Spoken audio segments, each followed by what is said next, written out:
Welcome to the MrpTech Podcast. This is episode 35. My name is Matt, and this is a weekly podcast where I talk about everyday tech for everyday people. Thanks so much for joining us this week.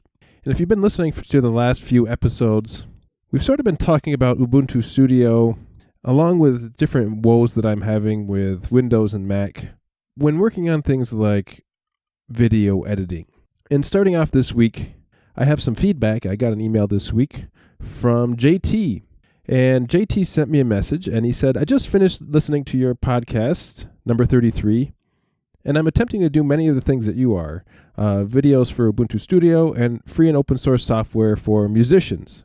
And he asked, when you get a chance, could you look over some of my videos and other related works and give me some feedback? Well, I did just that, and I wanted to get in today. I just wanted to give a brief plug for JT's website because I thought it was something very interesting that I hadn't seen before. His website is golively.com, golively.com.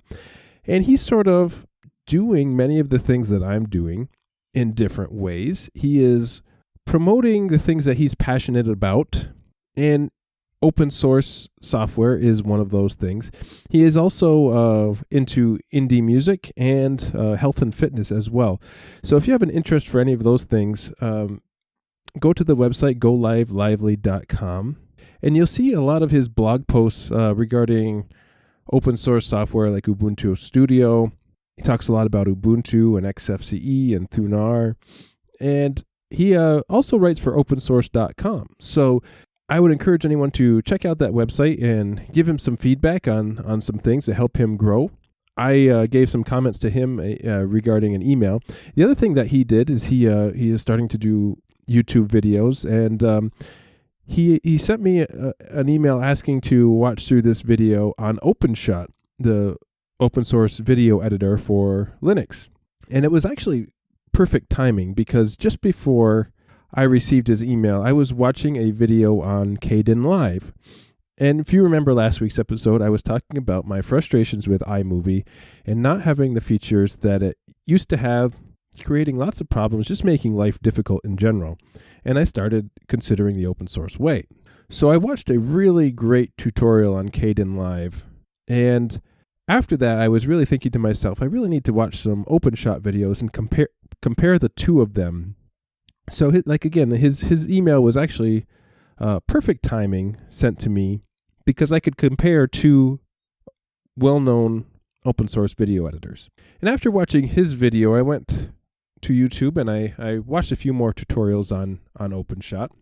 And I want to get into today these two popular video editors for those of you who might be looking for something different. Now, earlier this week, what I have done is I was sort of looking for an iMovie replacement on my Mac. And I got a little frustrated searching for open source video editors for the Mac. Any article that I came across talked about free video editors, so like iMovie. And I even came across another video editor that claimed to be free, and I got quite excited. It looked like it had a lot of features. Advertised free on their website, not mentioning the fact that it was a trial version. So I downloaded this particular version. And as soon as I got it installed, I realized it was a trial version. So immediately I deleted that video editor. So then again, last week, also in this last week's episode, I'm talking about my move to open source software, open source operating systems. And I started looking into Kdenlive and OpenShot. So the first thing I'm going to talk about today is Kdenlive. Now, Kdenlive, the word Kden actually comes from an acronym KDE, Non-Linear Video Editor. And primarily it's used on Linux. In the past, there have been older versions available on Mac. I'm not going to get into that because that's using Mac ports, and it is an older version and currently not the same that you could get on Linux. And later on this year, Kdenlive is going to be available on Windows. They're hoping by the end of 2016 to be available on Windows. So I sort of was interested because it's becoming cross-platform, and it looks like a very powerful tool. So I went to the website for Kdenlive. It's kdenlive.org, kdenlive.org. And the website looks very nice. There is a ton of information on their website about the feature that Kdenlive has to offer. Now, this project has been around since 2003, so it has 13 years of development. It's designed to be a basic video editor and a professional video editor. It offers multi-track video editing, so you can arrange your audio and video tracks in whatever manner that you want. You can use any popular audio or video format, whether it's a QuickTime video or HD video like AVCHD, or even greater than that H.264 video formats. What I really love about it is you have unlimited track availability. Some video editors, when you purchase them, they only offer 1 or 2 or maybe even 4 at the most video tracks. And it's not until you pay the premium price where you can get unlimited video tracks, which I think is something that should be available for everyone. If you're going to create a video editor, you should make it so that you can use unlimited tracks. That's just an opinion of mine. What's great about Kdenlive is that you can configure the layout any way that you want to. And it offers a wide range of effects and transitions that most video editors or most people that are into video editing are looking for, whether it's a dissolve or a crossfade of some kind. You could also do color correction. And really, there are so many different options in Kdenlive for you to use. It sort of becomes a learning curve. You can use many different scopes to check to see if your video footage is correctly balanced as far as color is concerned. And like I mentioned, there's so many features, you have to learn how to use all of them. And it could be a little overwhelming to learn everything about Kdenlive. And to say that I'm an expert at Kdenlive, that I would be lying. There are so many features that I have not used with it, but just the sheer power of the software itself, I find very interesting. One of the great features that I noticed is the ability to record your computer desktop right from Kdenlive. And I'm not sure that's a feature in any other video editor that I know of. I could be wrong with that, but I have never seen it so prevalent in a video editor where I could find it very easily. And Kdenlive is free software. It's under the GNU, the GPL license, and it's free for anybody to use. So if you are running Windows and looking for a video editor, you may have a really good option within the next few months with Kdenlive. I know some of my listeners may not be Linux users in general, and Kdenlive might be something for anyone to use who just wants to edit videos occasionally, maybe a school teacher or someone who wants to put together a project but doesn't really want to pay for a powerful video editor that they're not going to use more than a couple of times a year. So switching gears now, I want to talk about the other video editor that I mentioned earlier, and that's OpenShot. And you can find OpenShot at their website, openshot.org, OPENSHOT.org. This video editor I've been using for a few months now. And to give you a little bit of history about OpenShot, OpenShot has been around since 2008. So this has had 8 years of development. And OpenShot was created by Jonathan Thomas, who was from Texas. And he was a web developer and started using Linux in 2008. And he sort of realized there was a lack for a video editor. There were other projects out at the time, but he found that his needs were not being met with any other video editor, so he decided to make one himself. And as years went on, the project grew and became OpenShot. So OpenShot is another program that is free to use, and in this case, OpenShot is available on many platforms. It is available on Linux, it is available for Mac, and it is also available for Windows. And with OpenShot, I think the best word that I could use to describe OpenShot is simple, but at the same time, it is powerful. the best features that I've seen with OpenShot is cross-platform, meaning that this will answer a use case on my Mac that I was trying to change over the last few weeks. Again, OpenShot supports many different video files and audio file formats and image formats. It has desktop integration. You can drag and drop support. Just like Kdenlive, it can have unlimited tracks or layers, provides video transitions and effects, 3D animated titles, a lot of the same things that Kdenlive provides, maybe not to the same extent, but again, provides basic editing for high definition video and providing video effects such as brightness and color and grayscale. You can even do chroma key with green screens or blue screens, those types of things. And really looks to be like a well-polished video editor that anyone can use. OpenShot, I think if you've ever used a video editor before, like maybe Windows Movie Maker in the past, it's really easy to just edit and clip videos. If you just wanted to clip a part of a video off and re-render it and export it, you can get that done quickly with OpenShot. In fact, several months ago, I was working on a project, and I had limited amount of time. I was working on a project for our school's drama club, and they wanted to have just a few minutes of their video deleted before an assembly. And they came in, they asked me to do it, and I'd never used OpenShot before, but I just wanted to give it a shot and see what it would do. And OpenShot did a great job for me. I imported the video, deleted the clips that they wanted deleted, and then re-exported it. And within minutes, they were up and running, and OpenShot sort of saved the day that day. So now going back and forth between these two projects, there are some similarities. They both use FFmpeg. And if you're not sure what FFmpeg is, it's the leading multimedia framework where you can do pretty much any type of decoding, encoding, transcoding, etc. with pretty much any file that we use today or have used over the last 10 to 15 years.